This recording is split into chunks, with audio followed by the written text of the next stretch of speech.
ഒരു ഒരു ഒരു കാലഘട്ടം ഇങ്ങനെ കടന്നു പോവുകയാണ്. നമുക്ക് പ്രണയിക്കുമ്പോഴാകട്ടെ, പ്രണയം നഷ്ടം വരുമ്പോഴാകട്ടെ, വിരഹം വരുമ്പോഴാകട്ടെ, എപ്പോഴും ജയചന്ദ്രൻ നമ്മുടെ ചെവിയിൽ ഇങ്ങനെ മൂളുന്നുണ്ടാകും. ഒരു നനുത്ത പാട്ടല്ലേ? അത് കാലങ്ങൾ എത്ര കഴിഞ്ഞാലും അതങ്ങനെ ബാക്കി നിൽക്കുക തന്നെ ചെയ്യും. പൂങ്കുന്നത്തെ വീട്ടിൽ നിന്ന് ശരത് ഓങ്ങല്ലൂർ കൂടി നമ്മളോടൊപ്പം ചേരുകയാണ് രാവിലെ. ശരത്തിനോട് കൂടി സംസാരിക്കാം. ശരത്ത്, അദ്ദേഹത്തിൻ്റെ പാട്ടുകൾ മുഴങ്ങിൽ കേൾക്കുന്ന വീടാണ്. ആ പാട്ടുകൾ കൊണ്ട് എന്നും സന്തോഷം കൊണ്ടിരുന്ന വീടാണ്. പക്ഷേ ഇനി അങ്ങോട്ടേക്ക് നമ്മുടെ ഭാവഗായകൻ മടങ്ങി വരുന്നത് ശബ്ദങ്ങളില്ലാത്ത ഒരു ലോകത്തേക്കാണ്.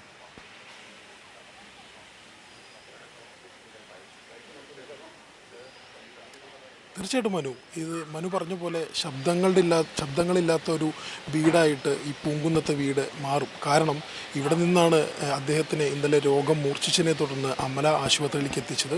അവിടെ വെച്ചിട്ടായിരുന്നു അദ്ദേഹത്തിൻ്റെ അന്ത്യം. സ്വാഭാവികമായിട്ടും ഇവിടെ അദ്ദേഹത്തിനെ കാണാൻ വലിയ ഒരാൾക്കൂട്ടം തന്നെ വരും എന്നാണ് പ്രതീക്ഷിക്കുന്നത്. രാവിലെ 8 മണി തൊട്ടിട്ട് ഇവിടെ പൊതുദർശനം തുടങ്ങും. അതിനുള്ള തയ്യാറെടുപ്പുകൾ നമുക്ക് പുറകിൽ കാണാം. അതിനു വേണ്ടിയിട്ടുള്ള പ്രത്യേകം ഒരുക്കിയിട്ടുള്ള പന്തലുകളും എല്ലാം പുറകിൽ കാണാം. നിരവധി പേര് അദ്ദേഹത്തെ കാണാൻ ഇദ്ദേഹത്തിന് വേണ്ടി ഇപ്പോൾ തന്നെ വീട്ടിലേക്ക് എത്തി തുടങ്ങിയിട്ടുണ്ട്. നമുക്കറിയാം, തൃശ്ശൂർക്കാർക്ക് ഒരു സ്വകാര്യ അഹങ്കാരം തന്നെയായിരുന്നു. മലയാളിക്ക് അഹങ്കാരം ഒരു അഭിമാനമായിട്ടുള്ള ഒരാളാണെങ്കിൽ പോലും തൃശ്ശൂർക്കാരെ സംബന്ധിച്ച് അവരുടെ പ്രിയപ്പെട്ട ജയേട്ടൻ അല്ലെങ്കിൽ കുട്ടേട്ടൻ ഒരു സ്വകാര്യ അഹങ്കാരം തന്നെയായിരുന്നു. അദ്ദേഹത്തിൻ്റെ ഒരു വ്യക്തിത്വം എല്ലാവർക്കും അറിയാം. ആരെയും കൂസാതെ സ്വന്തം നിലപാട് അല്ലെങ്കിൽ സ്വന്തം വ്യക്തിത്വം ഉയർത്തിപ്പിടിച്ച് നടക്കുന്ന ഒരു കുട്ടേട്ടൻ. തൃശ്ശൂർ അങ്ങാടിയിലൂടെ കാണുന്ന കുട്ടേട്ടനെ എല്ലാവർക്കും പരിചിതമുണ്ട്. ഈ പ്രദേശവാസികൾക്കെല്ലാം അദ്ദേഹം പ്രിയപ്പെട്ട കുട്ടേട്ടനാണ്. അദ്ദേഹത്തിനെ കാണാൻ വേണ്ടിയിട്ട്, അദ്ദേഹത്തെ അവസാനമായി കാണാൻ വേണ്ടിയിട്ട് വലിയൊരു ആൾക്കൂട്ടം തന്നെ ഇവിടെ വരും എന്നാണ് പ്രതീക്ഷിക്കുന്നത്. രാവിലെ 8 മണി തൊട്ടിട്ട് 8 മണിക്ക് അമല ആശുപത്രിയിൽ നിന്ന് അദ്ദേഹത്തിൻ്റെ മൃതദേഹം ഈ പൂങ്കുന്നത്തെ വീട്ടിലേക്ക് എത്തിക്കും എന്നാണ് അറിയിച്ചിട്ടുള്ളത്.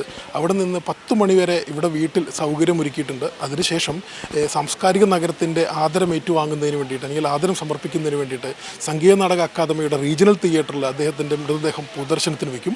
12 വരെ റീജിയണൽ തിയേറ്ററിൽ പൊതുദർശനത്തിന് വെച്ചതിന് ശേഷം അദ്ദേഹത്തിൻ്റെ മൃതദേഹം വീണ്ടും പൂങ്കുന്നത്തെ ഈ വീട്ടിലേക്ക് തന്നെ എത്തിക്കും. അത് രാവിലെ കാണാൻ എത്താൻ കഴിയാത്ത ആളുകൾക്ക് അദ്ദേഹത്തെ കാണാൻ വൈകിട്ട് ഉച്ചയ്ക്ക് ശേഷം പൂങ്കുന്നത്തെ വീട്ടിലെത്തിയാലും മതിയാവും. അതിനുശേഷം ഇന്ന് മുഴുവൻ അദ്ദേഹത്തിൻ്റെ മൃതദേഹം ഇവിടെയാണ് ഇരിക്കുന്നത്. അതിനുശേഷമാണ് അദ്ദേഹത്തെ ചേന്ദമംഗലത്തെ തറവാട്ട് വീട്ടിലേക്ക് നാളെ പുലർച്ചെയാണ് കൊണ്ടുപോകുക. അവിടെയാണ് അദ്ദേഹത്തിന് അന്ത്യനിദ്ര ഒരുക്കുന്നത്. നമുക്കറിയാം, നേരത്തെ പറഞ്ഞ പോലെ തൃശ്ശൂർക്കാർക്ക് എല്ലാവർക്കും പ്രിയപ്പെട്ട ജയേട്ടൻ അദ്ദേഹത്തിൻ്റെ അവസാന യാത്ര പൂങ്കുന്നത്തെ വീട്ടിൽ നിന്നായിരുന്നു ആശുപത്രിയിലേക്ക്. തിരിച്ച് അദ്ദേഹം ആശുപത്രിയിൽ നിന്ന് വരുന്നത് നിശ്ചലനായിട്ടാണ്. അവിടെയായിരുന്നല്ലേ അവസാന ദിവസങ്ങളൊക്കെ ചെലവഴിച്ചിരുന്നു അല്ലേ? പൂങ്കുന്നത്തെ വീട്ടിലായിരുന്നു അല്ലേ ചേർത്തെ? തീർച്ചയായിട്ടും ഇവിടെ നിന്നാണ് അദ്ദേഹത്തെ അമല ആശുപത്രിയിലേക്ക് കൊണ്ടുപോകുന്നത്. രോഗം മൂർച്ഛിച്ചതിനെ തുടർന്ന് ആദ്യം അമലയിൽ കൊണ്ടുപോയി അവിടെ നിന്ന് തിരിച്ച് വീട്ടിലേക്ക് കൊണ്ടുവന്നിരുന്നു. ഇവിടെ ഇന്നലെ വീണ്ടും അദ്ദേഹത്തിന് അസ്വസ്ഥതകൾ അനുഭവപ്പെട്ടതിനെ തുടർന്നിട്ടാണ് അദ്ദേഹത്തെ ആശുപത്രിയിലേക്ക് എത്തിക്കുന്നത്. അവിടെ 7:54-നാണ് വൈകിട്ട് 7:54-നാണ് അദ്ദേഹം അമല ആശുപത്രിയിൽ വെച്ച് മരിക്കുന്നത്. ഇവിടേക്ക് തന്നെയാണ് അദ്ദേഹത്തിനെ അമലയിൽ നിന്ന് കൊണ്ടുവരുന്നത്. ഇവിടെ നിന്നാണ് അദ്ദേഹത്തിനെ കാണാൻ വേണ്ടി ആളുകൾക്ക് ആദ്യം അവസരം ഒരുക്കുന്നത്. അതിനുശേഷം സംഗീത നാടക അക്കാദമിയുടെ റീജിയണൽ തിയേറ്ററിലേക്ക് പോവുക. സാംസ്കാരിക കേരളം അല്ലെങ്കിൽ നമുക്കറിയാം, പി ജയചന്ദ്രൻ എന്ന ഒരു ഭാവഗായകനെ എത്രത്തോളം മലയാളികൾ നെഞ്ചേറ്റിയിട്ടുണ്ട് എന്നുള്ളത് സ്വാഭാവികമായിട്ടും തൃശ്ശൂർക്കാർക്കൊരു വികാരം തന്നെയായിരുന്നു. തൃശ്ശൂരിനെ കുറിച്ച് പറയുമ്പോൾ ഞാനിങ്ങനെ ഓർക്കുകയായിരുന്നു, പി ജയചന്ദ്രൻ നമ്മുടെ ഇടയിലേക്ക് ആദ്യമായി എത്തുന്നത് ഈ സ്കൂൾ കലോത്സവങ്ങളിലൂടെയാണ്. 26 വർഷങ്ങൾക്ക് ശേഷം ഒരു സ്കൂൾ കലോത്സവത്തിൽ തൃശ്ശൂർ കിരീടം അണിഞ്ഞ് അതിൻ്റെ സന്തോഷത്തിൽ നിൽക്കുമ്പോഴാണ് ജയചന്ദ്രൻ നമ്മളെ വിട്ടുപോകുന്നത്. അതൊരു കാലത്തിൻ്റെ ഒരു വലിയ കൗതുകം എന്നതിനപ്പുറത്തേക്ക് എനിക്കറിയില്ല അതിനെ എന്ത് പറഞ്ഞ് വിശേഷിപ്പിക്കണമെന്ന്. കാരണം ആ രീതിയിൽ നമ്മൾ ആ സമയത്തെ അടയാളപ്പെടുത്തേണ്ടി വരും.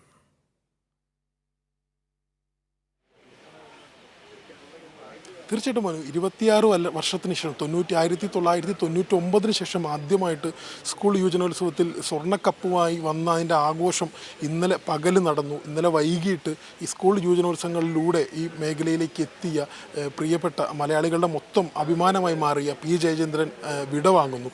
ഇത് രണ്ടും വലിയ മനു പറഞ്ഞ പോലെ എന്ത് വാക്കുകൊണ്ട് ഇതിന് വിശേഷിപ്പിക്കണമെന്ന് പറയാൻ കഴിയില്ല. കാരണം തൃശ്ശൂർക്കാർക്ക് നമുക്കറിയാം, തൃശ്ശൂർ എന്ന് പറയുന്നത് വലിയ രീതിയിൽ കലയും സാംസ്കാരിക പ്രവർത്തനവും എല്ലാം നിറഞ്ഞു നിൽക്കുന്ന ഒരിടമാണ്. കേരളത്തിൻ്റെ സാംസ്കാരിക തലസ്ഥാനമാണ്. സ്വാഭാവികമായിട്ടും അവരെ സംബന്ധിച്ച് എല്ലാം ആഘോഷമാണ്.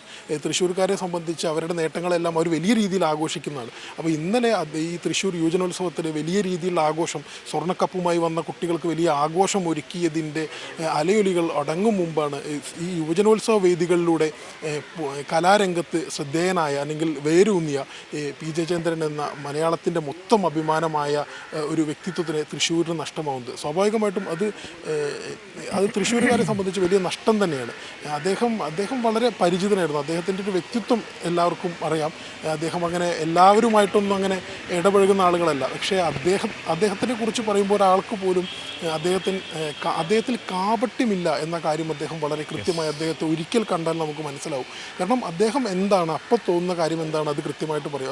അതൊരു വളരെ പ്രധാനപ്പെട്ട ഒരു കൂട്ടിച്ചേർക്കലാണ് ശരത് ഇപ്പോൾ നടത്തി. അദ്ദേഹത്തിൽ കാപട്യം ഉണ്ടായിരുന്നില്ല എന്ന് ഇന്നലെ വൈകുന്നേരം നമ്മൾ അദ്ദേഹത്തിൻ്റെ മരണവാർത്ത അറിഞ്ഞപ്പോൾ നമ്മൾ ഒരുപാട് ആളുകളെ നമ്മളോട് സംസാരിച്ചു, ടെലിഫോണിലും നേരിട്ടുമൊക്കെ സംസാരിച്ചു. അതിൽ MG ശ്രീകുമാർ പറഞ്ഞൊരു വാക്യമുണ്ട്. അതായത് ഏറ്റവും സത്യസന്ധനായ പാട്ടുകാരനായിരുന്നു പി ജയചന്ദ്രൻ എന്ന്. ഇപ്പോൾ ശരത്ത് പറഞ്ഞതുപോലെ കാപട്യം തീണ്ടിയിട്ടില്ലാത്ത ആൾ മനസ്സിൽ തോന്നുന്നത് ആ നിമിഷം പറയും. അതിനപ്പുറത്തേക്ക് അത് ഉള്ളിൽ വച്ച് നടക്കുന്ന ഒരു സ്വഭാവവും ഉണ്ടായിരുന്നില്ല. ഉള്ളിലൊന്ന് പുറത്ത് മറ്റൊന്ന് കാണിക്കുന്ന ഒരു രീതിയേ ഉണ്ടായിരുന്നില്ല. എന്താണോ തോന്നുന്നത് അത് പറയുക, അത് അവിടെ തീരുക. അതായിരുന്നു പി ജയചന്ദ്രൻ. തീർച്ചയായിട്ടും മനു, അദ്ദേഹവുമായിട്ട് ഇടപഴകിയ ഏവർക്കും ആദ്യം തോന്നുന്ന കാര്യം അതാണ്. എനിക്ക് വ്യക്തിപരമായിട്ട് അദ്ദേഹത്തുമായിട്ടുള്ളൊരു ബന്ധമെന്ന് പറയുന്നത്, നമ്മൾ കോളേജ് കാലത്ത് യൂണിയൻ പ്രവർത്തനങ്ങളുടെ ഉദ്ഘാടനത്തിന് വേണ്ടി അദ്ദേഹത്തിനെ വിളിച്ച സമയത്ത് അദ്ദേഹം ആദ്യം പറഞ്ഞു, ഞാനിതിനൊന്നും വരുന്നില്ല, എനിക്ക് താല്പര്യമില്ല എന്ന രീതിയിൽ പറഞ്ഞു. പിന്നീട് നമ്മൾ ഒരു സ്നേഹ സമ്മർദ്ദത്തിൻ്റെ ഭാഗമായിട്ട് അദ്ദേഹം വരുന്നു. അദ്ദേഹം വന്ന് വേദിയിലെത്തിയപ്പോൾ സ്വാഭാവികമായിട്ടും കോളേജിലെല്ലാവരും ആ നിറത്തിലെ അദ്ദേഹം പാടി ഹിറ്റാക്കിയിട്ടുള്ള പ്രായം തമ്മിൽ മോഹം നൽകി എന്ന ആ പാട്ട് പാടണമെന്ന് അദ്ദേഹത്തിനോട് കുട്ടികളെല്ലാം തന്നെ ഒന്നടങ്കം ആവശ്യപ്പെടുകയാണ്. അപ്പോൾ അദ്ദേഹം അദ്ദേഹത്തിൻ്റെ സ്വതസിദ്ധമായിട്ടുള്ള ഗൗരവഭാവത്തിൽ അദ്ദേഹം പറയുകയാണ്, ഞാനൊരു പാട്ട് പാടും, അത് നിങ്ങൾ പറഞ്ഞ പാട്ടായിക്കൊള്ളണമെന്നില്ല എന്ന് പറഞ്ഞിട്ട് അദ്ദേഹം ജലോത്സവത്തിലെ ആ മനോഹരമായ ഗാനം ആലപിക്കുന്നു.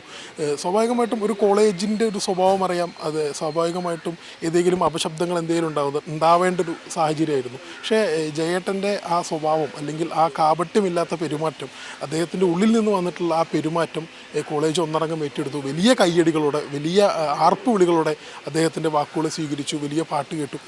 ഇത് എൻ്റെ വ്യക്തിപരമായൊരു അനുഭവം മാത്രമാണ്. സമാനമായ രീതിയിൽ അദ്ദേഹവുമായി ഇടപെട്ട എല്ലാ വ്യക്തികൾക്കും ഇത്തരത്തിൽ നിരവധിയായിട്ടുള്ള അനുഭവങ്ങൾ പറയാനുണ്ടാവും. അദ്ദേഹം ഉള്ളിലൊന്ന് വെച്ച് മറ്റൊന്ന് പുറമേ കാണിച്ച് മറ്റു പലരെയും പോലെ അദ്ദേഹം മറ്റുള്ളവരുടെ അഭാവത്തിൽ വേറെന്തെങ്കിലും ചെയ്യുക, അത്തരം കാര്യങ്ങളൊന്നും അദ്ദേഹത്തിനില്ല. അദ്ദേഹം വളരെ നിഷ്കളങ്കനാണ്. അദ്ദേഹത്തിന് കാപട്യരഹിതനാണ്, വളരെ സ്ട്രൈറ്റാണ്. അദ്ദേഹത്തിന് തോന്നിയ കാര്യങ്ങൾ, അദ്ദേഹത്തിന് ഇഷ്ടപ്പെടാത്ത കാര്യങ്ങൾ അദ്ദേഹം കൃത്യമായിട്ട് അപ്പോൾ തന്നെ എനിക്കിത് താല്പര്യമില്ല. സ്വാഭാവികമായിട്ടും അതുകൊണ്ട് തന്നെ ആയിരിക്കണം അദ്ദേഹത്തിന് വലിയ ജനങ്ങൾക്കിടയിൽ മറ്റു പല ഈ പറയുന്ന സെലിബ്രിറ്റികൾക്കും ഇല്ലാത്ത രീതിയിൽ ജനങ്ങളുമായിട്ടൊരു വൈകാരിക അടുപ്പം അദ്ദേഹത്തിന് ഉണ്ടാവുന്നത് കൊണ്ട് തന്നെയാണ്. അദ്ദേഹത്തിൻ്റെ ഈ നിഷ്കളങ്ക ഭാവവും അദ്ദേഹത്തിൻ്റെ ഈ ഗാനങ്ങളോട് അദ്ദേഹം എത്രത്തോളം, അദ്ദേഹത്തിൻ്റെ പ്രൊഫഷനോട് അദ്ദേഹത്തെ എത്രത്തോളം സത്യസന്ധത പുലർത്തിയിട്ടുണ്ടോ അത്രത്തോളം തന്നെ അദ്ദേഹവുമായി ഇടപഴകുന്ന ആളുകളോടും അദ്ദേഹം ഈ സത്യസന്ധത പുലർത്താൻ ശ്രമിച്ചിട്ടുണ്ട്, അദ്ദേഹത്തിന് കഴിഞ്ഞിട്ടുണ്ട്. അതുകൊണ്ട് തന്നെയാണ് അദ്ദേഹത്തിന് ഒരു ആദ്യഘട്ടത്തിലൊക്കെ പരിചയപ്പെടുമ്പോൾ ഒരു മുൻശുണ്ടി എന്നൊക്കെ നമുക്ക് പറയാവുന്ന പ്രയോഗങ്ങളൊക്കെ നമുക്ക് പറയാം അദ്ദേഹത്തെക്കുറിച്ച് പറയാമെങ്കിലും ഈ മുൻശുണ്ടിയൊക്കെ ഉണ്ടെങ്കിലും ജയേട്ടനെ എല്ലാവർക്കും ഇഷ്ടമാണ്. കാരണം അദ്ദേഹത്തിൻ്റെ ഈ കാപട്യമില്ലാത്ത, ഈ നേരത്തെ MG ശ്രീകുമാർ ഇന്നലെ നമ്മളോട് പ്രതികരിച്ച അതേപോലെ തന്നെ ആ സത്യസന്ധത ആളുകൾക്ക് വലിയ ഇഷ്ടമാണ്. സ്വാഭാവികമായിട്ടും അത് തൃശ്ശൂരിന് വലിയ നഷ്ടം തന്നെയാണ് തൃശ്ശൂരിനെ സംബന്ധിച്ച്. കാരണം ഏതൊരു സാഹചര്യത്തിലും നമുക്ക് ആശ്രയിക്കാവുന്ന, നമ്മൾക്ക് സമീപിക്കാവുന്ന ഒരു ഗായകൻ, മലയാളത്തിൻ്റെ മൊത്തം അഭിമാനമായ ഭാവഗായകൻ, അതാണ് ഇന്നലെ നിലച്ചിരിക്കുന്നത്. തീർച്ചയായും ശരത്തെ